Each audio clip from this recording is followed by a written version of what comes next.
Yeah, Jerry, let me introduce you, and then we can just sort of launch and just see where our discussion goes. But it's so wonderful to have you, Jerry, to see you again, to have you on Pacific Zen Luminaries Series. We're very thankful for our history and our past relationship with you. David Weinstein and I, for those who don't know, sat Zazen with Jerry in Kamakura many years ago, 1986, for about the 6 months that he was there. And then when we both came back to Oakland, David was in good touch with him. And after a time, Jerry was kind enough for 6 years, I think, to give us a room where we could weekly meet at what was called the Oakland Zendo at the time, in his warehouse in the downtown Oakland area. So he was very, very kind to us. And then, so many 2 degrees of separation. We bump into him here, and maybe we've got some stories in that regard. But Jerry Brown, longest serving governor of the great state of California, which is the 5th largest country in the world today. So not an insubstantial position. He was also a 3-time presidential candidate, and he gave both Jimmy Carter and Bill Clinton a run for their money. He was mayor of Oakland. He was attorney general. He was so much more in the political sphere. But also what's really fascinating is he was for 4 years a Jesuit novitiate, and for a year or so he sat Zen in Japan, and he also went and aided Mother Teresa in India, in Calcutta, India, for a time. So throughout Jerry's political history, there's been this very strong stream of, I think, of spirituality, of morality, of sense of right and wrong. And he has so often tried to save the earth and help the people. So, Jerry, I just want to start off with a poem. It's from Dongshan, and it just made me think of your life, if I might.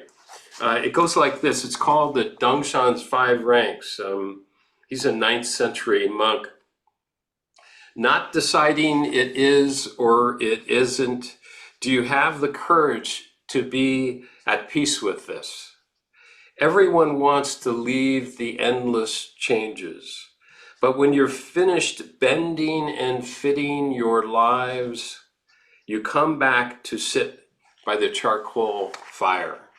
And I feel that just so beautifully describes the arc of your very long and prestigious political career. Well, I guess describing the chasing the endless changes, or trying to somehow create endless changes, that is one of the characteristics of politics, at least contemporary politics. I think one of my slogans might have been "Vote Change," and it amazes me as I've reflected on it, why people always want change. So we're really trained to look for change, and yet as we change, how much have we changed, and what's changing? So that interested me, and at that notion of chasing changes or trying to make changes reminds me of something we were told in the Jesuits, and I would say that Jesuits, in the training I had, the first 2 years was mostly in silence, only a few minutes a day, and maybe one day on Thursday you could talk longer, go for a walk. But it was a very medieval program of rigid programming every half hour, and very silent prayer, mass, spiritual reading, manual labor. But one of the things we were taught, we had an exhortation every day, an hour exhortation, and that was we weren't supposed to be hankering after novelties. So that was definitely a flaw. That was imperfection. Of course, you could define politics as the total quest for novelties. That's really what it, we always want something new because politics is embedded in the news cycle. And news is what hasn't happened yet or what hasn't appeared to have happened. So we are definitely in the business in the political world of change, surfing change, because if we don't offer something different, however trivial, then it's not news. And if it's not news, there's no projection of your voice, your image, your story onto the media. And if there's no projection, there's no connectivity with the voters. And so you're nothing. So it can't work. So I thought that poem is well, it has many levels. I give it maybe a superficial level in the political about change. Yeah, yeah. That, and of course, it reminds me of what changes. So in my own life, in fact, I was thinking about that today. You know, how much have I changed? I've thought of some of my friends, and some are getting a little more demented than others. And I think, well, boy, this guy's changed. So I think of myself. What's changed? Am I the same guy that went to grammar school in San Francisco? Or the same guy that went into the seminary or ran for president? I feel I'm the same guy, but I see things very differently. On the other hand, I see them not so differently. So it's a reflection that I have started to emphasize more, trying to understand just what's going on and where am I in this whole process. What took you to the Jesuits, to Los Gatos, the novitiate? Your father, I think, was Attorney General at the time, going to run for governor, and all of a sudden you go into a cloister, which was something actually that you've said he didn't really support very much. No, he didn't support it. My father, um, he had to hustle. He was a go-getter, he and his brother. And he couldn't afford to go to college, so he went to night law school. But he was action. He wanted to do things. And so the idea that you're praying or contemplating, what are you doing there? When are you going to get out and teach or do something? So that he had no understanding that I could perceive of what this whole novitiate was. Now, how did I get there? Well, I thought about the priesthood when I was in high school. Sometimes I would try to say a kind of a pretend mass in my room, but never get to. I was thinking about it in grammar school. I was drawn to it. I remember when I first went to catechism. I didn't go to the Catholic school yet. I went to a public school, and they'd have the stories of Adam and Eve and Moses and the bulrushes and Sodom and Gomorrah and the crossing of the Red Sea. All that seemed really interesting to me, more interesting than normal schoolwork. And somehow there was another dimension that I liked. And then when I went to Catholic school, of course, I got a lot of it. But so I decided to go to Santa Clara. That was a little battle too. I didn't want. I got applied to Berkeley and Santa Clara, and at that time, which is completely different than the way even Catholics see it today, I always thought, and we were told, if you go to a public college, you might lose your faith. And I did not want to lose my faith, so I was determined to go to a Catholic school. My mother, on the other hand, not being a Catholic, was determined that I go to the University of California, where she went. But I went to Santa Clara. And before I did, I worked in a lumber camp up in Idaho. And I spent a lot of time by myself, just fixing a road. It was really a kind of a make-believe job that I got through various channels. But I was out on this road a lot in the middle of the St. Joe National Forest. I had a lot of time to think. At that time, I thought, well, I want to go into the seminary. This was after high school, but I didn't. But I definitely was thinking about it. So then I get down to Santa Clara, and somewhere along the line, March maybe of that would have been 56. I just woke up one morning and said, no, I have a vocation. I'm going to be a Jesuit. Now, why? I mean, how can I best understand it? First of all, I don't know why I thought that when I woke up one morning, but the life that I've been geared to, I wanted to get out of law school. I mean, I wanted to get out of college, get to law school, get married. But then the whole life did not interest me that much. Um, School, the whole normal realm. In fact, I wrote an essay which I've tried to find, but it's lost somewhere. It was called 20th Century Sleeping Sickness. That we're just asleep. We're walking like zombies. I had that feeling. Um, so the taste of the college excitement, it wasn't there. It seemed it had an emptiness. I don't know. I'm probably using different words than I used then, but I definitely thought that was not a path that would uh, illuminate, would satisfy, did not answer what was most important to me. And I thought, and I always had some doubt, God, religion. I said, well, how best to explore those doubts, resolve them, to go to a seminary. I visited there once. It's up on a hill. It's quiet. It's beautiful. So I thought, this is a great place to spend time. So it was that pursuit was definitely a rejection of the world. The world just seemed to me. Um, I heard a person uh, describe life as empty and meaningless, but that you should draw no conclusion from that. Well, I think there was a quality of empty and meaningless, the rituals of college, the hope of career, of whatever the hell it was, that would be entailed in that normal life, did not interest me.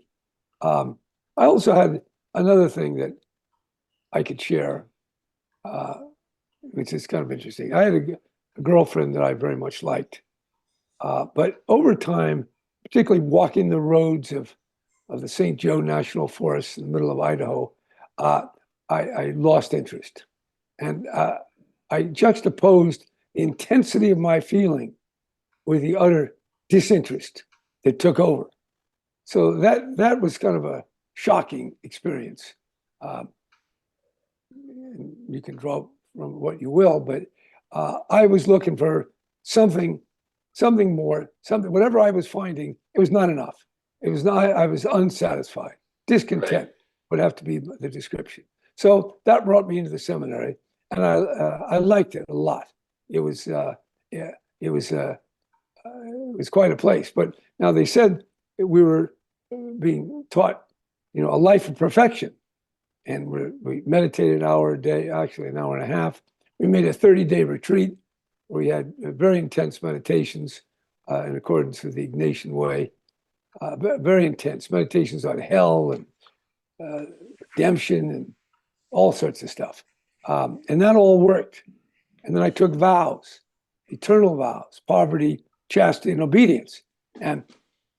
But then after that vow taking on April 15th of 1958, then we enter a period of college.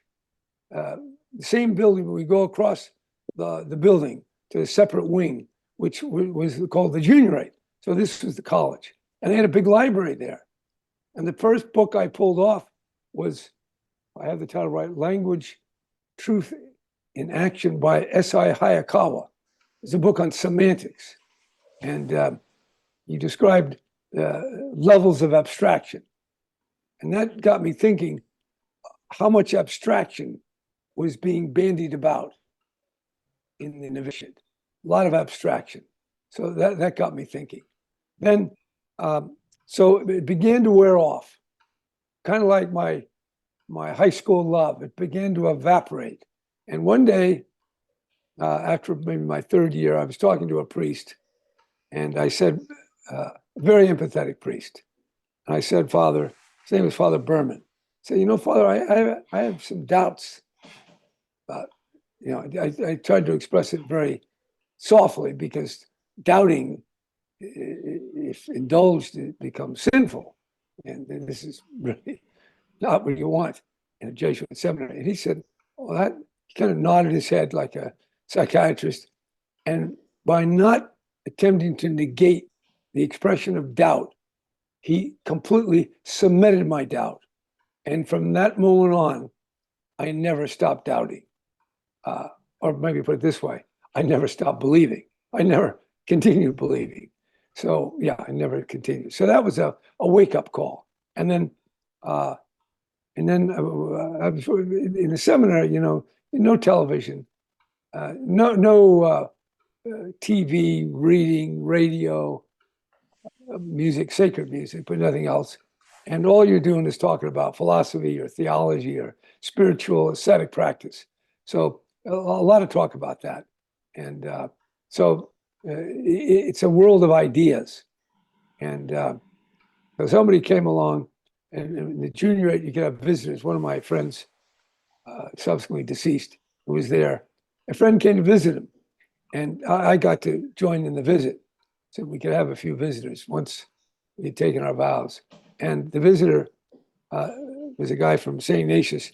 He talked about a book he's reading about the absurd, about Albert Camus.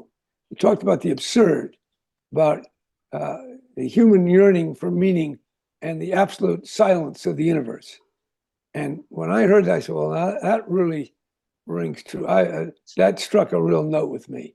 So at that point, I suppose I could conceptualize my thoughts as an absurd thinker, that you yearn, but there's no response. And the fact that it is absurd doesn't mean that you're supposed to give up, or that wasn't Camus' point. So anyway, between Camus and S.I. Hayakawa semantics, and then I got another book. In fact, that priest gave it to me, called Spirit and Reality by Nicholas Berdyaev. He talked about the spirit. The spirit listeth where it wilt. It's not contained. It's not objectifiable. So that was a bridge to a kind of Christianity that was not locked into the rigid categories of the Jesuit version of Roman Catholicism. So that very much affected me. Then I grabbed another book somehow called Man in Search of Himself by Rollo May. You have to remember, with no entertainment, ideas are quite subversive. Ideas have particular punch because that's your excitement at that type of life. So anyway, Rollo May talked about man in search of himself, anxiety, meaning. So we put all that together, and I said, okay, time for me to go. So I go to the head priest, Big Jack Conley, Black Jack Conley. I say, Father, I have some, I didn't want to say doubts because doubt is so heretical. I said, well, there's certain things that I have some trouble with. And we explored it a little bit. He said, we got to get you out of here. So I was gone by the afternoon. And I certainly could see there the power of doubt. Doubt is very, very subversive. And in a authoritarian, very doctrinal organization, it's not really somebody you have to. You can't have the doubt. At least they couldn't have my doubt. So when I went, and unlike 4 years before, when I wanted to go to Santa Clara because I didn't want to lose my faith, this time I went directly to Berkeley and got a room at the I House and got my degree there in a year and a half, and did experience Berkeley at the time when things were just building up. So it was a complete contrast, which was really my point. I'd done the isolation monastic view, which I very much liked and was into and appreciated. But now I wanted to try go into the world and see what the world had to say. So that was only 1960. So I don't think we ought to stop it right there. Those were formative thoughts. But you asked me, so I thought I would give you a fuller explanation of all that. And then from there, of course, a lot of things happened.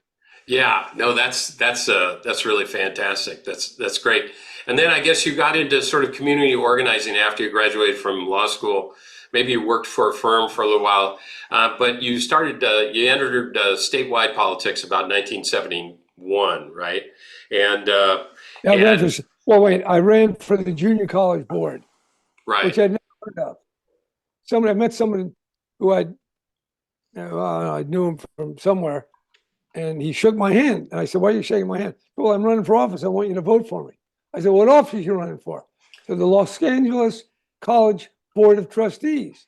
I said, "Oh, what's that?" "Well, they used to be part of the high school board of trustees. Now they broke off. They're going to have 7 new trustees just for the community colleges in LA, all 8 colleges at that time." So I said, "Oh, great. I'll run for that." And I did. And there were 124 candidates, which I was one. I came in first because they were listed alphabetically, so Brown was high up. And secondly, Edmund G. Brown was a name. My father had been governor as late as January of 67, and I was running in 69. So I had a little edge there. But if we could back up a little bit, when I was studying for the bar exam, I did so at the governor's mansion. And during that time, I came down, and my father I was upstairs on the 3rd floor studying for the bar, and it would put me to sleep. I had a very hard time studying for the bar. It was boring as hell. But anyway, my father was engrossed in a very heated conversation with the Speaker of the Assembly, that time Jess Unruh. He used to call him Big Daddy Unruh. And Big Jess Unruh wanted to be governor, and my father wanted to run for a 3rd term. And they were talking. And they didn't see me. I was on the stairway. I was eavesdropping. But as I listened to them, my heart started pounding. It was so exciting. So I said, wow, this is what I want to do. I'm going to run for governor. So that was the moment on the stairway for no other reason than the kind of the pulsating excitement of the encounter of one politician to another. Now, that may sound a little low. It's not giving back. It's not doing good. But I'm just telling you, that got me going. So, yeah. Well, then, the thing is, Jerry, that when you came into that statewide politics, you did a lot of good. You've talked a lot about how you wanted to do things that if nobody else was governor, that you could have impacted people's lives. And it's tremendous. In 1975, as early, you were deeply into environmental issues. You were deeply into labor law. And yet, you had an efficiency. You had to work with Prop 13 and some deep cuts to education, which was very painful for you. well, so this is a paradox. I did do, I think, some very important things. We got the first farm labor bill. We brought public members onto the regulatory boards, like architects and cosmetology and engineering boards. So we put more of a public face there. We started very much cracking down on pollution from cars. Real push the environment very strongly, because I thought the environment was one of those absolute values that you can't violate the rules of nature without doing great damage. So yeah, I tried to do, yes, good, but I don't like to think of myself, yeah, no, it is doing good, but I was very aware that unlike any other job I had, I liked the excitement. Maybe it's a little bit like being an excitement junkie. Uh, but the encounter, some people can just sit and study. I need more dialogue, the back and forth. In those offices, it's a constant dialectic, confrontation, cooperation. You have someone wants to do this, someone wants to do that. So you're in the midst, and it is intoxicating. It is distracting, but it is energizing as well. And so through all that, I think there was a lot of progressive legislation. I appointed more women to high positions, more African Americans, more Latinos than ever before. And I was dedicated to doing that. Now, I wanted to create that level of diversity. I was also aware that I was building a political profile. So you can't separate the political ambition from the substance of what you're doing. Or can you detach the joy of it, the pleasure, the being in it, and that's quite good. But at the same time, I did have a certain detachment. I could separate from it and see this. There was a lot of illusion here, and what did it all add up to? I did have that idea that you mentioned briefly. I wanted to do well. I thought to myself, what might I do that if I didn't do it, would not be done? Because I had the feeling that government is on automatic pilot. The legislature, the lobbyists, the bureaucracy, it's all rolling forward. And the governor is more of an announcer. They wheel him out, he makes an announcement of a bill, an appointment, of executive order. But what really wouldn't have happened? I think the Farm Labor Bill, for example, I worked with Cesar Chavez and got that done. That was quite extraordinary at the time. Although, as it turns out, and where we are now, you can wonder, it's certainly not measured up to its promise. I think in the environment, on tailpipe emissions, trying to get a better control on the excesses of industrial process. I think that was very productive. And one of the things that we created was the Office of Appropriate Technology. And that was very much on the idea of Schumacher, not necessarily small is beautiful, but what's appropriate. Not more than you need, but enough of what you need. And there was that Jesuit principle, which I think is very Buddhist. In Latin, they called it tantum quantum. So much, how much? So much you need, that's how much you do. No more, no less. And so I think that appropriate technology was pioneering. Of course, after I left, George McMahon got rid of it. Also created a wellness commission. That at the time, wellness was a very odd word, and that certainly led to focus on wellness as well as sickness. So yeah, it was a time of ideas and excitement. But all through that time, I was quite ambitious. I ran for president twice. Yeah, yeah. So, Well, tell us about that excitement. In interviews, you've said that was one of the most exciting things you've ever done, is run for president for good reason. All of a sudden it's all national and international. Yeah, we were talking about Israel. I remember talking to one of the great political organizers, Al Lowenstein, who helped spearhead the Dump Lyndon Johnson movement. I said, Al, this is 76. I'm a Carter. I said, what is Israel, the Palestinians? What the hell's the answer, Al? He said, good footwork. Good footwork. Well, in some ways, Biden might have listened to that and had a little better footwork than jumping in the way he did. So, but as I read, they did a movie on me. I didn't like the title. It's called The Disruptor, The Great Disruptor or something. And it showed a lot of the film clips.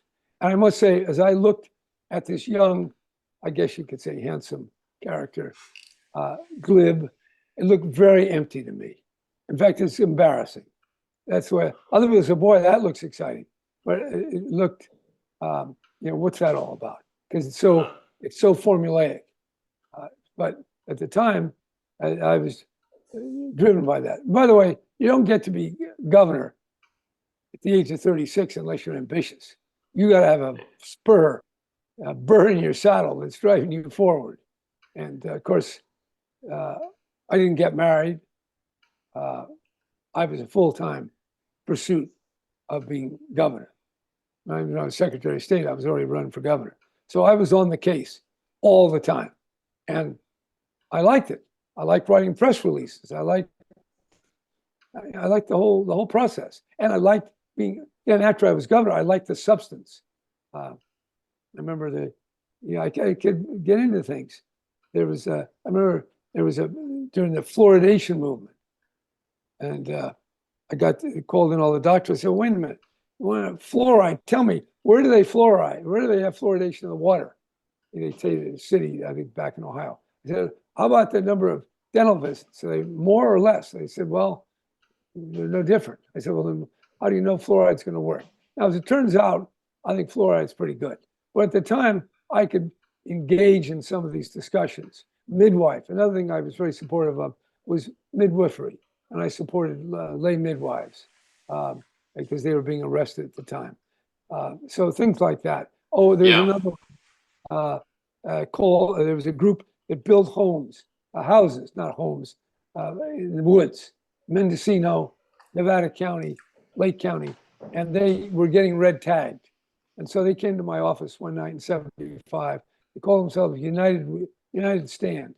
And so I helped forge a Class K exception to the state housing code that will allow you to have a much simpler code requirement for building your own house in rural settings. So there are any number of occasions, some small, but there was something real there that we could do, and it's so I was always interested in what was different, because I often thought if I never showed up, it's all going to happen. It's all pretty programmed. Right. So by the early 80s, you had finished 2 terms as governor. You had run for president a couple of times. You ran for Senate. You lost, which was very unexpected and not so unexpected. No, the polls supposedly showed you ahead, right? No, that's not true. I screwed up that medfly. That's all another story. Oh yeah, talk about that. Yeah. That also, there's another one. Running for president, 1980. First of all, I thought Carter was weak. I thought I might be able to beat him. I did well in '76. But the last war doesn't tell you about the next one. And Kennedy then jumped in. Once you had Kennedy and Carter, you had 2 elephants. And I was a little mouse. I mean, this is ridiculous. I should have got out. But I was blinded. And I can reflect back on that, at my lack of clarity. So I stuck in. But every time I was there, people would, criticize me in the legislature. This is going wrong. That's going wrong. Brown is out running for president. And so that projected a very strong message of not doing my duty, not doing what I was elected to do. So that brought me way down in the polls. And then Medfly came along, and that looked like a apocalypse now disaster, spraying Medfly by helicopters at midnight. So I was in a weak position. And this guy, Pete Wilson, not an impressive guy when you meet him, but he beat not only me, he beat Feinstein for governor, beat my sister for governor, and he beat Leo McCarthy, I think, for the Senate. So he's pretty good fighter. Anyway. So you lost the Senate race, and now this is when you started to come in. We first met you, and I'm wondering, that you had very early on been very successful politically. Now it was ended, and you've talked about dark night of the soul and the cloud of unknowing. Was this kind of a dark night of the soul moment for you? I wish I could tell you that, but it was not a dark night. I haven't had too many dark nights. Fortunately or not, I've had a pretty stable and I think fairly happy existence. But I thought as you was talking, I should, before we get to Zen, how did I get to Zen in the first place? And there was a conference in 1961 at the University of California in San Francisco Med Center on the mind, conference on the mind. And Aldous Huxley was the luncheon speaker. And he talked about the problems of our education, how they weren't educating key fundamental aspects of the child, of the human person. So he talked about this. Seemed but very interesting. I mean, just the way the tall, with his bushy eyebrows, standing up there with his English accent, I was very moved by it. So when he came out, I went up to him, walking out of the dining room. I said, well, how could I find out more of this education you're talking about? He said, I'll give you a book. Zen, I think, was it Zen Bones, Zen Flesh? Zen Flesh, Zen Bones, yeah. Zen Flesh. Okay, so I got that. Paul Reps. So I heard about that. So as soon as I was elected governor, well, in June, I won the primary. I went to the Trappist monastery for a couple of days. But then when I won the full election in November, I went to Tassajara. I was determined, I wanted to go to a Zen monastery. I'd never been to one. Didn't quite know what Zen was. I didn't know what Zen was, but I went there. So I went for a couple of days, and I just showed up. They were in practice session. They weren't supposed to let you in. But of course, I'm the new governor, and I guess Roshi Baker has some ambition in his soul there. So he was at San Francisco Zen Center. He drove down to meet me. And when I went to the little house there an hour before you get up to Tassajara, we just drove right in, and there we were. And I started doing Zazen and taking the hot baths. So that was a good experience for me. And then, of course, when I was governor, I spent a lot of time at Green Gulch. I like to go over there and spend the day or the night. And I often say the reason why Clinton won and I lost is that Clinton spent his time cultivating the powerful, the lobbyists, the connected. I spent too damn much time at the Zen Center. But here we are, these many years later, and I have a lot of good friends still in touch. Paul Rosenblum's part of the Zen Center, Baker Roshi as well, Gary Snyder and others. Not that I think if I would have gotten elected, I don't know what the hell I would have done, because when I know now, I haven't stopped studying at all. In fact, I study more since the last 30 years. I see the world in so many such different terms that I might have replicated all the errors that I think Clinton repeated and exercised. So what I've seen, I would have been different. I might not have pushed capital punishment. I wouldn't have pushed NAFTA. I might not have pushed NATO forward. But who knows? Because once you're there, you're caught up. The power of groupthink, it's overwhelming. Some of the English journal, what do they call them? Literary people, and talk about an imaginary. You got an imaginary, I got an imaginary. It's a certain way of being enveloped in a certain world of perceptions. Well, that's the way it is in the government. It's certainly that way in Vietnam. Groupthink, it's another way to say it. So when you're in these offices, the imaginary is quite powerful and it's shared, and to deviate from it takes a very detached mind. And I did work at that, and to a degree, I think, unusual, I did separate myself. However, my political desires often inclined me to do what the imaginary dictated anyway, because I could calculate that was the road to re-election. So it has its own demands. Well, you dropped that for a time, What? and you Yes. dropped the politics for a time, and you decided to go out to Kamakura, and then at some point you decided to go to Calcutta. What Yeah. took you to Yamada Roshi and All right. and Kamakura? Well, I was on a trip. I created an institute of national strategy, and we had a whole group. We went to Russia and we went to China. And on the way to China, we stopped in Tokyo. So I wanted to go see. I went to Sophia University. I went to the door, and I think the little bell or something. And I said, I want to talk to somebody. I want to talk to a Jesuit who knows something about Zen Buddhism, Zen meditation. So Father Dumoulin came out. I talked to him for a couple hours. He said, well, if you want to talk to somebody, I'm not your guy. You got to talk to Father LaSalle. So I said, good. So I don't know whether it's the next day or later. I came over and I met with LaSalle. We talked for several hours. I took notes, and he said, okay, if you want to, I said, well, how do I practice this? He said, well, go to Kamakura and go practice under Yamada Roshi. He's my teacher. So that's how I came across Yamada Roshi, from Sophia, Dumoulin to LaSalle. And that's how I got there. Well, how was that experience for you in Kamakura? Because you pretty much dropped all communications with the outside world that you'd previously had. Yeah, well, I stayed there. I liked it. I don't know if liking is the point. It's I like the sitting. I like the day shows. I like the people. I like the whole topic. It was like being, some degree, like being back in the seminary, but without the dogma. Because when you're in the Jesuit seminary in 1956, you got to believe all this stuff. And there's a lot of factual propositions that I don't think there's any empirical evidence for. Whereas in Zen, it's a different, it's similar. Because in the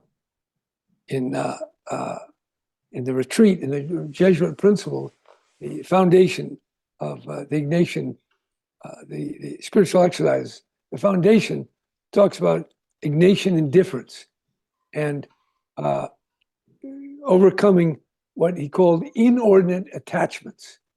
That was you got to free yourself from inordinate attachments so that then you can see clearly, and the work of God's grace can operate within you.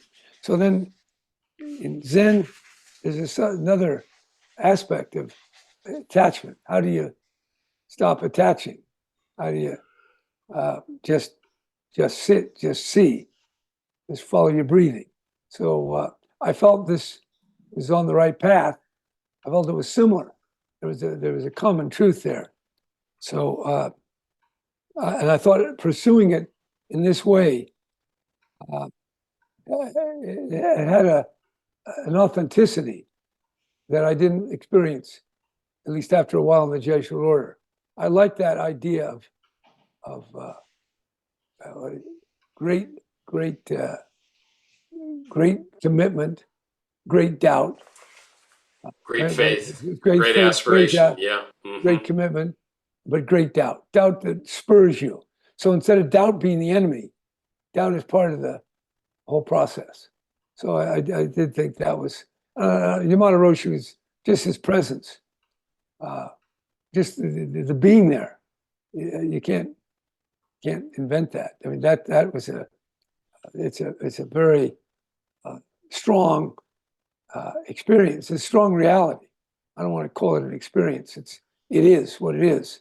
And I very much like being there. I like during the, was it the Zenkai, I guess we did or even the Sesshin, we sleep on the mats, the men upstairs, women downstairs.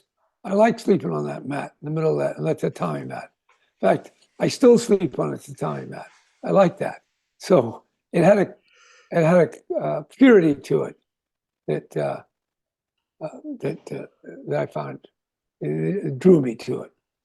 Yeah. Yeah. And you lived in a traditional Japanese house in Omachi, didn't you? I was talking to David, and Yes. we all lived in that Omachi house. If you go to the police station at the train station and you look at the map, they have Omachi's house and it says Gaijin there, which means foreigner. So it's considered the foreigner's house in Yeah. town.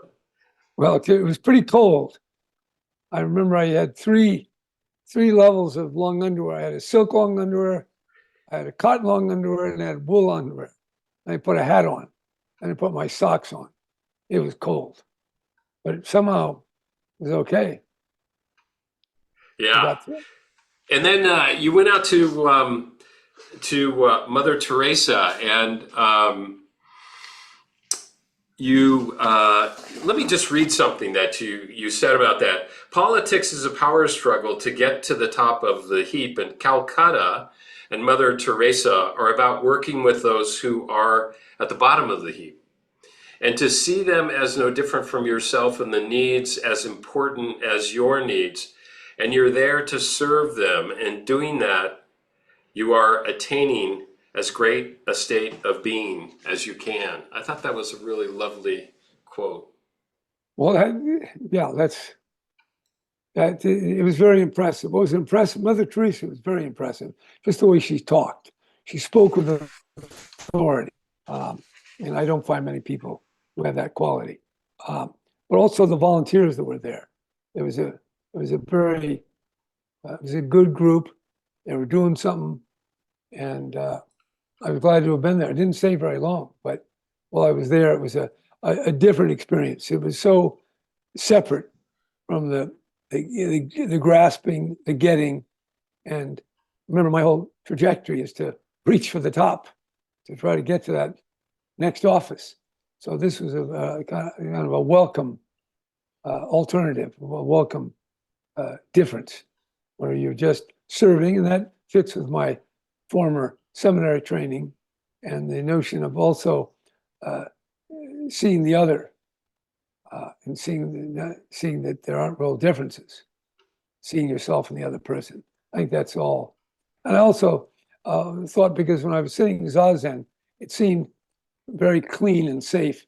And so I thought, I want to go over there to Calcutta and directly contact a rougher kind of reality, which I did. And so that was helpful too. Yeah, a different aspect in this quest to understand. Yeah, that's amazing. And you thought that she was one of the most charismatic people you'd ever met. She, Dorothy Day, and Cesar Chavez as leaders. I refined that a little bit by saying Chavez had an aura, no question about it. Dorothy Day had an aura. I listened to her once, went down to work to visit the fields in Stockton, 1960, when I was at Berkeley. And we stayed all night at a little country church. And the next day she came and gave us a talk. And she was sitting in a little fold-up chair, and we were all sitting around her. After she finished, I said, I'd like to know more, kind of like what I did with Aldous Huxley. I said, how can I know more about what you're talking about? She said, read Paths in Utopia by Martin Buber, which I did read. I've read a few times. So that's the whole idea of the commune, not just the consumer commune, but a more communal life, life that you get in a monastery or in a commune of some kind.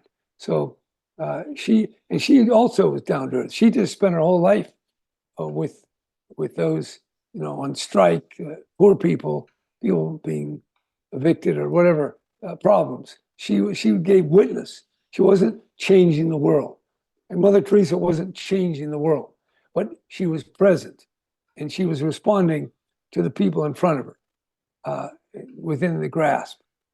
And so I've taken that lesson. And another person who influenced me, Ivan Illich, always talk about when you think about distant people, how you care about them. He said, I don't give a damn about people in Yugoslavia or something. I care about the person I can touch. And because when you care, you have to respond. So there is a certain presence, reality, actuality that Calcutta under Mother Teresa, and for that moment, Dorothy Day, these were teachers that were completely antithetical to the political process, the political game as it exists. And it is, in many ways, a discreditable kind of enterprise. It's interesting, Jerry, and just hearing you talk again and again about this concreteness, this search for concreteness, which, I think is it's a very Zen, sort of move. And it's refreshing to hear that from somebody who's been in politics for as long as you have. Well, part of the reason, I can't explain why I do anything, but how I got here to the Mountain House, which, of course, the Mountain House burned down in 1971, but I built a new one. And but I wanted to, there's something about walking in the path of your ancestors. And I'd always heard about the Mountain House. And I thought, this is a place apart, but it has significance. And so I thought, what a great place to reflect, what a great place to be and to see. And today, as I walked out, and we've had all this rain, 22 inches, quite a lot, and the oak trees are extremely green. There's a little grove right here, not 100 feet, 200 feet from where I'm talking here. And it was so green. the oak trees are so beautiful, and just seeing them. And of course, a couple of months ago, they were dead. They were just brown, not a leaf in sight. So the transformation, the movement of nature through its many cycles, that can be perceived. So this is a good place to reflect, whether it's on politics or one's life or meet one's friends. It's a place. I think place is important. I thought that Gary, I learned that from Gary Snyder, his place. But monasteries have that place. Trappists take a vow of stability, not to leave the place. So I think this, and not only is this a good place, but there was a Buddhist monk who wanted to do a monastery here. They later, I think, did it in Lake County, but we're going to give them 40 acres to do that. And they found it very compatible. Not compatible enough because they went to Lake County. But so this is a place that has a serenity. It reminds me of monasteries. And so I like that when I did the retreat with the Jesuits in the mountains outside of Tokyo. What is that? Shimagetsu? Shimekutsu, yeah. Yeah, I did. That's a great retreat center up there. Yeah, so we did that. And then the Trappists in Vina, California, and then the Jesuits, they're not at Los Gatos. So, and then there's Green Gulch in Tassajara. And then there's the Camaldolese down by Esalen. So there's a lot of places are important and can be a place for not only gathering, but for clarity and inspiration. You said in an interview, when I walk my dogs at night, I look up at the stars, and I think of my grandmother Ida Schuckman, and what did she think, and what did my grandfather think when she was so little and just a little girl, and what did she feel? I really got that great impression of your corgi dogs and just the beautiful star-filled sky. See, yeah, my grandmother, when she used to read me Bible stories and would talk to me about the mountain house, she left here when she was 18 in 1896. She went down, she met a guy named Brown. That's my grandfather. She married Brown. That's my father. Pat Brown came from that marriage. And but she said it's a special place. Or maybe she said it's a marvelous place. Whatever she said, it was conjoined with the Bible stories that had a mystery to it. I didn't know what the mountain house was. So when I first came here, I didn't come here for decades. And when I first showed up here, it's not on a mountain. The hotel still stood then, the stagecoach stop, but it's surrounded by mountains. So we're right in the middle of this valley with mountains, hills, like they go up 1,100 feet on all sides. And they're very sculpted. So when the moon comes up, the stars, there's no electricity here. There's no we're off the grid. It does lend itself to a reflection. That's the same thing that other people saw. Of course, I also think of the people who were here before, the native people. We've found 15 or 16 mortars where they ground acorns. This stagecoach stop right on the Leesville Road here was the trail. The archaeologists think that went to the coast, and we have lots of arrowheads and lots of evidence of the early settlers who were here, the early people, the native people, here for thousands of years. I often think about that.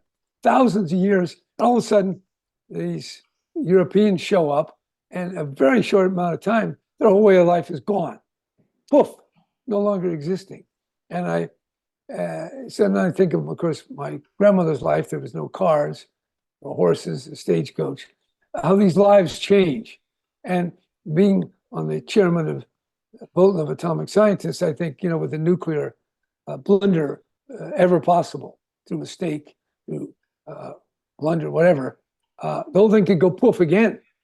I think we've lived. So I think of that, the impermanence I don't know if that's the Zen point of impermanence, but I feel it's real impermanent. Trying to understand that. So then how do you address that? And so then you kind of notice that and react best you can. So anyway, Yeah. my grandmother did make it sound special, mysterious, not humdum. I grew up in San Francisco, went to Westport. It was pretty humdrum. It was not exciting.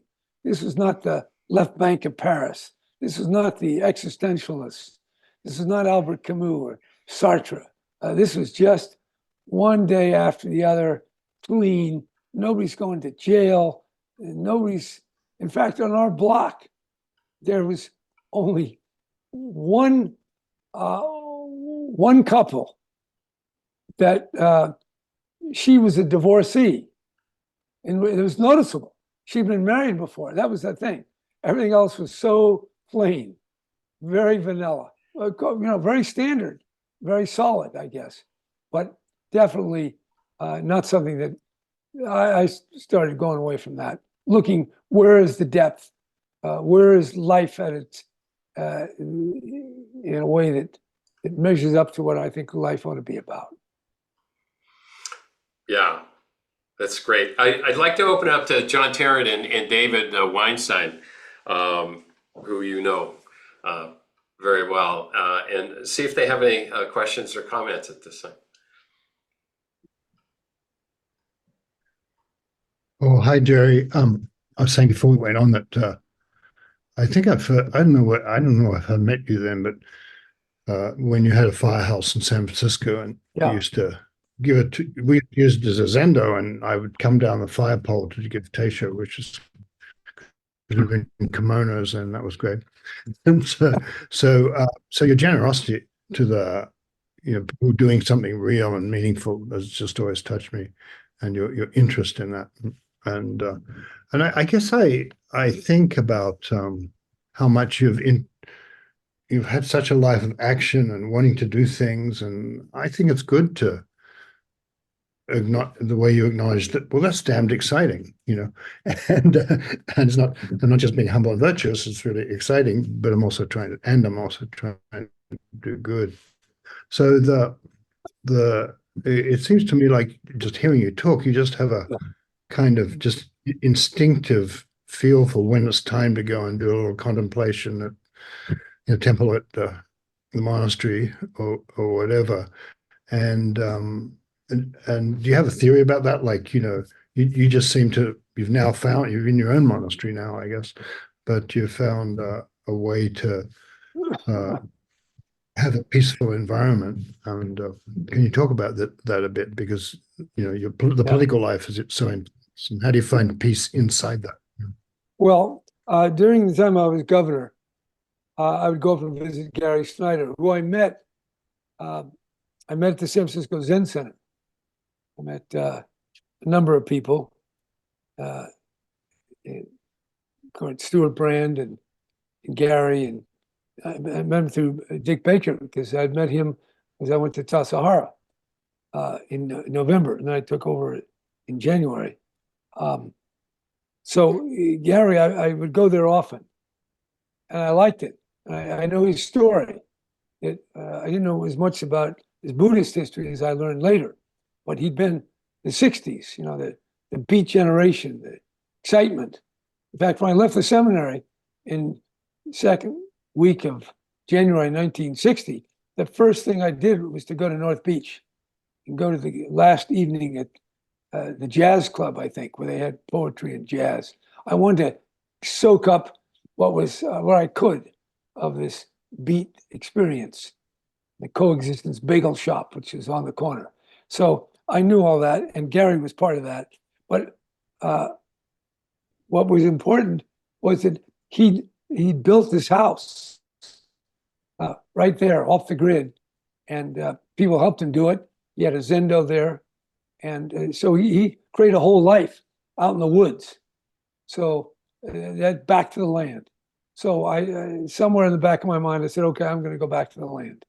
And I bought some land next to Gary, bought it, I don't know, 140 acres or something, 160 acres, because I thought it was so pretty. And this land up here in Calusa is dry. You come up here in the summer, it's hot. As my father said when I asked him, "Did you come up here as a kid?" He said, "No, too hot and too many rattlesnakes." So it's dry. Right now with all the rain, it looks a little bit like Napa, but it's not Napa. It's hot. This is cattle country. And it doesn't look like the 3,000 feet where Gary is near Malakoff Diggings. But I learned, and I love those trees, Douglas fir, ponderosa pine. But then I got to like the oak trees. And I love the oak trees.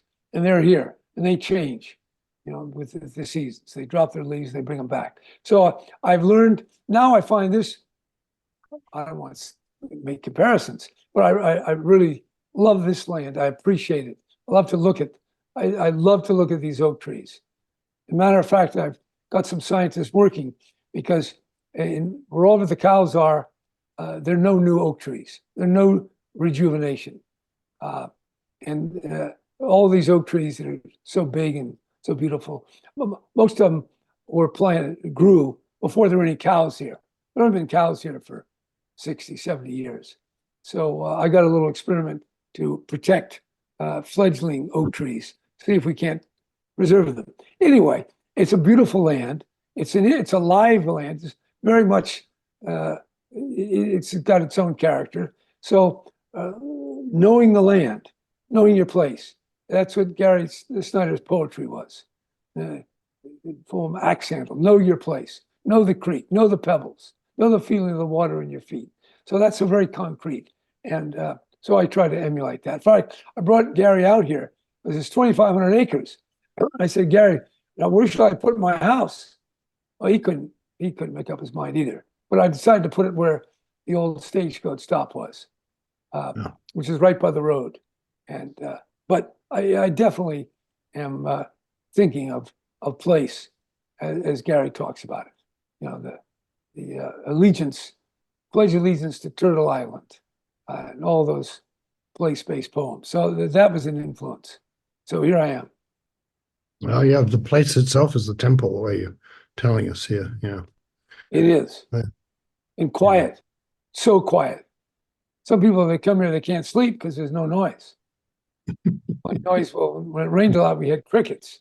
So you can hear crickets. And then we got some doves that make some noise. But if they're not cooing, it's dead silence. Maybe not dead silence, just perfect silence. Well, the other thing I wanted to do was just thank you, because you've been an inspiration to many of us for a long time. And it's kind of nice to see you both doing stuff, but also having an inner life and holding up the virtue and beauty of the inner life, which is an important thing. And it's not a strong suit in our culture. So thank you. Another thing that struck me, I learned through my times with Gary Snyder. I was there in Nevada City when something called the Re-Inhabitory Theater put on a little play. Peter Coyote was in that. And I never heard that word, re-inhabitation, but I got the idea. You re-inhabit. That's what I'm doing here. It's been inhabited, now I'm re-inhabiting it. And it was a stagecoach stop, but it's a place of hospitality. I've had the Native Plant Society, I've had entomologists in the Academy of Sciences, I have UC hydrologists coming here. I have people now studying find out ways we can regenerate oak trees. So it's a place of activity, a place of learning, to study the land. Yeah. So one of my addictions is news.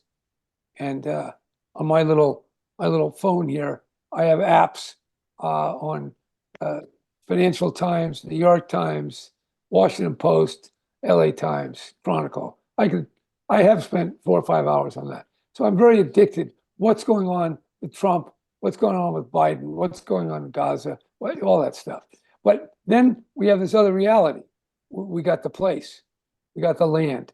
What is it? How does it function? And just studying the land. It's a study in itself. You could spend decades longer trying to understand it. We have scientists doing that. You can also come to appreciate it from just the aesthetic or just a real presence point of view. It lends itself to that. It's not like I go to San Francisco, got a little place there, the clang of the cable cars and the sirens running around and noise and traffic. We don't have any of that. So it's a good place apart, and yet it's a place of hospitality. And we invite people. In fact, if some of you people would like to come by, you'd be very welcome. Maybe you can do a walking meditation, walking up one of our hills. Very good. Yeah, well, Which we have many. What? good. You need hills. The not doing enables the doing in some way in the old Zen, the old Chinese poets. Doing Zazen and then moving into the world, and it's a very old Chinese idea. So, Right. Seems about right. Well, David Weinstein. I did set a room aside with my cushion and zabuton, but I didn't. Somehow I got caught up in the activities of life. But I'm inclined. I'll return to Zazen. Who knows? Very quickly. I remember Jerry, I What? remember you sending me pictures of your meditation hut, I believe is not far from where you are now. Isn't that true? Well, that's a story. I have a friend here that I met. He was with the Resource Conservation Service. He's now retired. He's walked this land more than any other human being, knows more about it. He's identified and collected and mounted over 300 wildflowers on this land. He walked every up and down, you name it. Anyway, Jack, now I've lost my train of thought. What did you ask me? About your meditation hut. Oh, right. Yeah, see, my mind wanders. So Jack said, this guy, Jack Alderson, I was describing to him, he said, I'm going to build you a hut. I said, good. And we drove around and said, where can it be? Well, it's up in the hills, about a mile from where we are, just in the middle of a hill. It's great. Well, it's a view. You can't see any structures. And he just built a hut, about 8 feet by 8 feet, windows. And there it is. He wanted to build a hut. We got a hut. And kind of made me think. Someone sent me a book about Heidegger's hut, which is a little bigger. Heidegger had a hut. And I said, well, if Heidegger had a hut, I ought to have a hut. And I do. And I go up there. But it's really just the idea this guy built it just to have it there. And it's yet to be, its use will be discovered as people come and visit. I'd like to join John in thanking you because, when we were sitting in a Montessori school in Oakland that had a fire and suddenly had no place to sit, we contacted you hoping you might direct us to a place to sit, and you did, your living room there in the American Bag Company, and then continued to invite us to join you when you moved into We the People, and that was much appreciated, and want to thank you for that. Well, I thought I could maybe get a little Zen, a little contact high for meditation. And Jon Joseph mentioning you walking your dog at night and seeing the stars and all, and reminded me of getting a telephone call from you about 10 o'clock at night when you were the mayor of Oakland, and you explained you were out walking your dog, Dharma, and you had met someone on the street, a woman who was troubled with drug use, and he called me to ask if I could help you help her, and that was, I think, just kind of sums up what I understand about my experience of you is you're a kind and caring person. Well, it was actually some other guy was giving me a bad time, blaming me for all sorts of his troubles in Oakland. And this woman was standing there and said, don't blame the mayor. This is our, so she kind of defended me. But she turned out, she had a very troubled life. But I helped her move into another place, and we did some things that set her on her way. But there's a whole subculture over there in Oakland that it's much closer in Oakland. I was right there. Right. Unlike San Francisco, you live in a more protected neighborhood right there. The full diversity of Oakland is very manifest. Yeah, it's like you walking the land where you live now. You walk the land in Oakland when you lived there. I do. Mhm. Here we see different. Today I've already seen 4 or 5 jackrabbits. 5 days ago I saw a river otter, which I hadn't seen all the 5 years I've been here. So a little otter there that is about. And we have turtles on our creek. Mm. So then the coyotes haven't been howling, but there's a lot of activity here. A lot of raptors, bald eagles, golden eagles, buzzards, you name it. There's a lot of it's quiet, and we don't have a television. So I told someone, oh, I don't have a television. They looked at me like I was a freak or something. But where'd I go? I went down to get my hip replaced at UCSF, and I was in the hospital overnight. And they had the TV on. I said, get that thing off. It was like an assault. It was like a digital acupuncture of my whole being. Points of complete annoyance. Anyway, so that's the last I saw of television.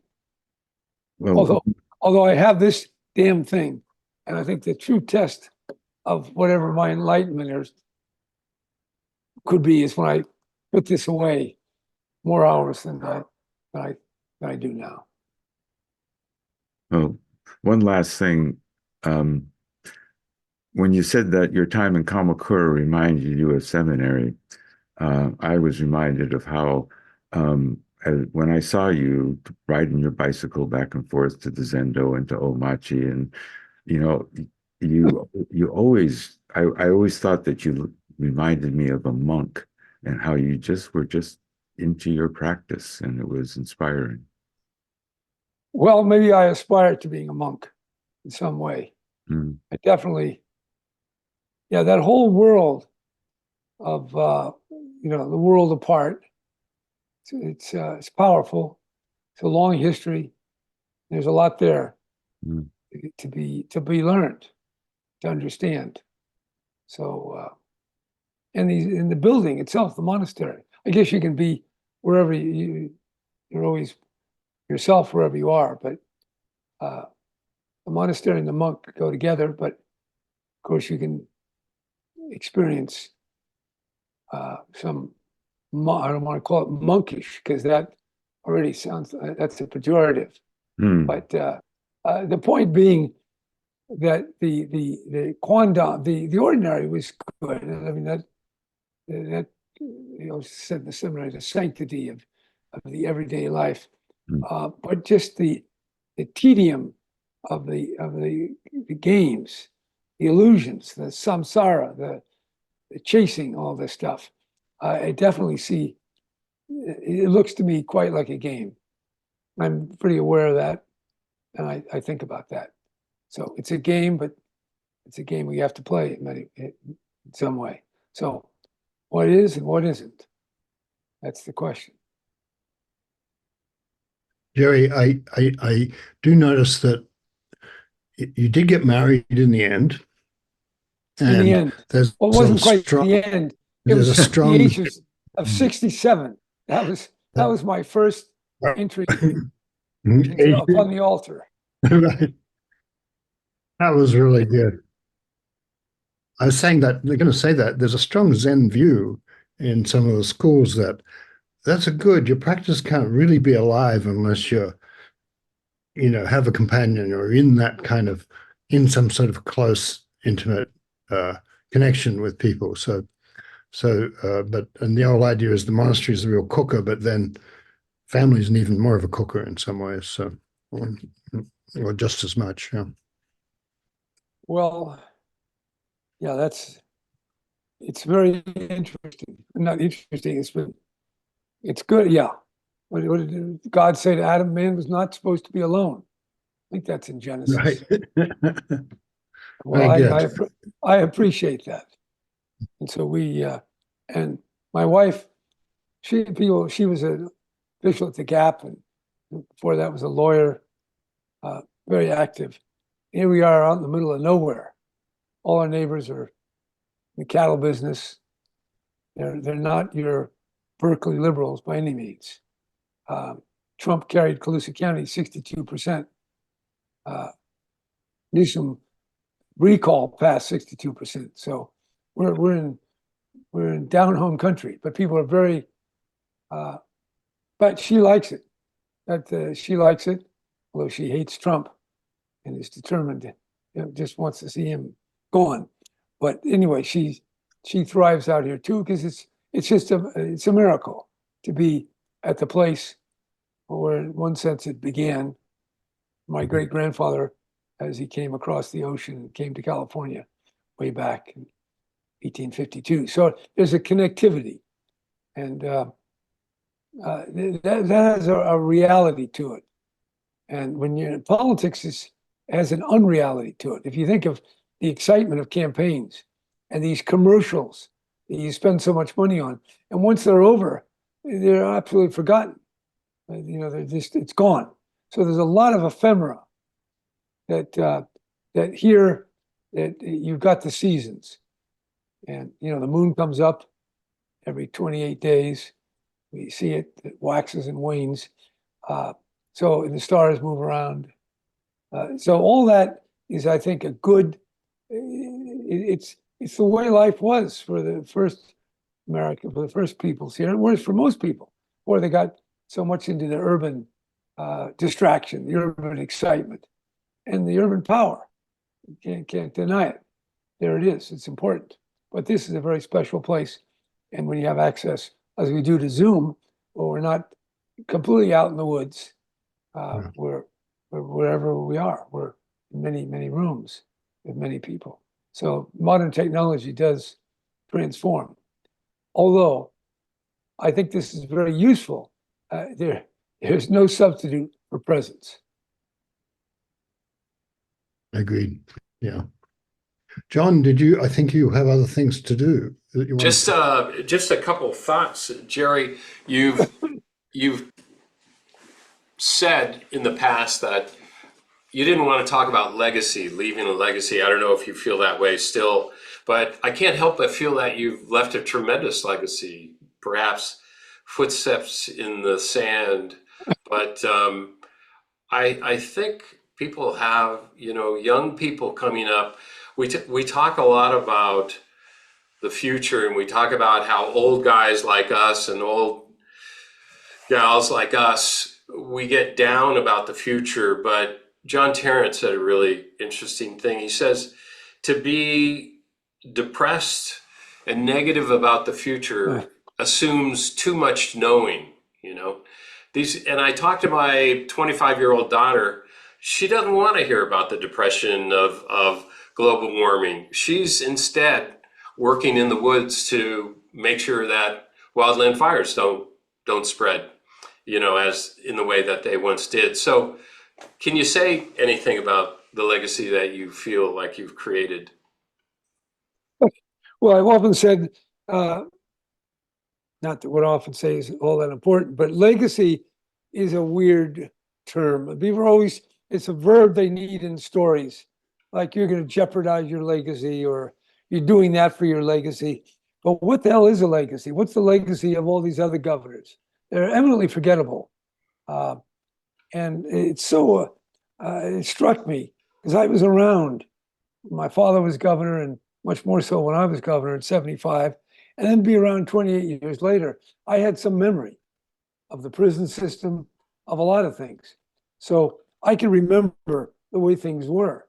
But in general, nobody remembers. There isn't much history. It's all newsflash activities today, this bill, this problem, this crisis. And so a legacy, you'd have to sit and reflect, and there'd have to be something lasting. But everything is today's news. News is, to me, the key variable of politics. News. Look good on the news, make news, and that's the opposite of legacy. Legacy, you're saying, well, what's going to endure? Now, I'm reflecting maybe do some more serious writing, and there I can try to probe just what I did, what its significance, what's the connection between my personal experience and the more general activity experience of people, the world. But legacy, what is a legacy? Well, only the first woman chief justice. The farm labor. Well, you've already done it. You've already done it. So, I because don't, you remember and we remember. So. well, but it doesn't interest me. And in one sense, legacy bores me. That's not what doesn't bore me is there some significance? What's the significance of my journey and what I've done? That interests me. But Yeah. legacy seems like a static, like a statue. Like there's the legacy. You did X. Well, there's so many X's. Every day there's 1,200 new bills every year. There's appointments, there's controversies, there's this, there's that. And today blots out yesterday. And tomorrow will blot out today. So legacy is a backward-looking concept. Maybe it's a good idea that we ought to have a little more focus, a lot more focus on what's gone before. And we're very present focused. So maybe the subject of legacy is a good one, but I've noticed, but people don't remember. Things were really exciting. The electricity crisis under Gray Davis, very exciting. Who the hell remembers that? Who the hell remembers Medfly? That Medfly was a horror. Having to spray malathion over the liberal environmentalists of Santa Clara County. What a terrible outcome. And yet now, who's worried about Medfly? So legacy is a concept that you need to reflect on more if you want to use it in some meaningful way. That would be my advice. Thank you. So we have a question from Tomas. You want to? Hey, Jerry, great to be with you. Curious your thoughts on why the country has taken a turn to the right since Ronald Reagan was president. Well, it has a rightward tilt, I think, except for Roosevelt's second term, when he was very, very radical in his proposals. Why we're a conservative country.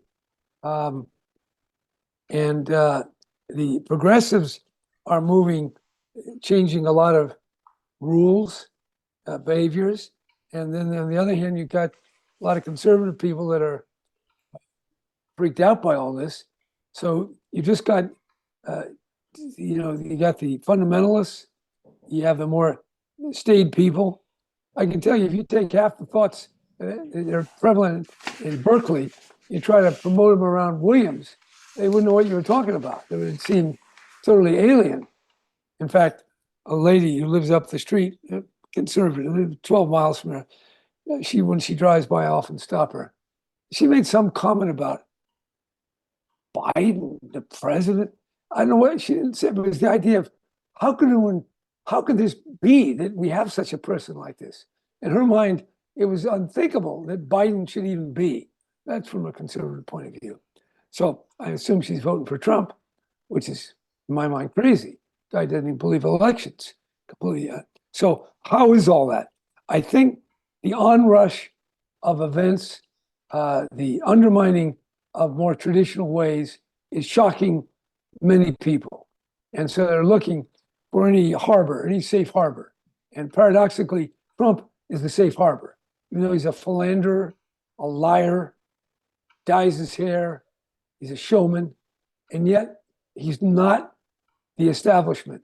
He's not Washington as usual. So people say maybe he can stop the horror of where the modern world is taking us. That's my explanation. I don't know how. I think that explains some of it. But yeah, we're on the one hand, universities are moving left, and then the world's moving right. Trump, in the latest polls, a few points ahead of Biden. Still think Biden can win, but it's a conservative world out there. I can say my neighbors are very neighborly. They're very friendly. They're very helpful. They know how to fix things. You know, if things break, I can call an neighbor and say, hey, you know, my irrigation pipe's broken. Guy comes over, takes down, knows what to do, cuts it, fixes it, glues it, all done. So this is the world of doing things within your grasp, and it's very nice. What their theoretical ideas are, I'm sure I wouldn't agree with many of them.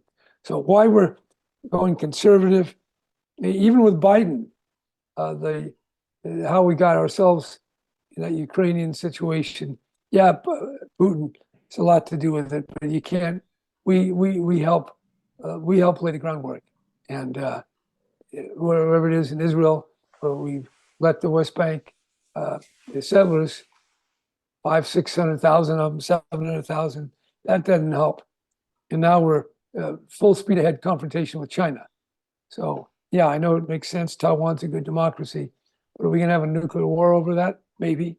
So yeah, the world's going conservative, and yet even the liberal part is pretty well bound up. I was reading a report that somebody some testimony on the arms budget, the military budget, and the 5 new nuclear weapon systems, 5 of them, and how many hundreds of billions over the next 30 years it'll take. I thought there was what obscenity. We already have, several thousand nuclear weapons. We're going to build new ones because we want to make sure they're going to work.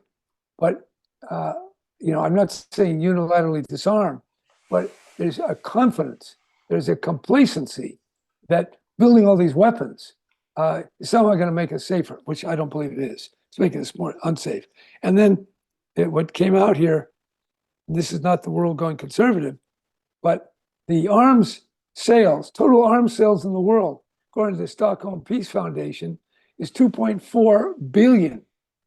No, is that right? 2.4 trillion. 2.4 trillion of weapons, machinery of suffering and death. So it's pretty damn crazy. So we got the Biden craziness, we got the status quo craziness, which according to Dan Ellsberg, it's like we're on the Titanic, full speed ahead. And then we got the Trump craziness and all around. So yeah, I'd say this is a good time for practice, good time for clarity. So, but I'm not discouraged. So good time to be in Calusa. So I'm not discouraged, but I have no reason not to be. Except we're out of time, but Katrinka from the island of Bali has sent in a question.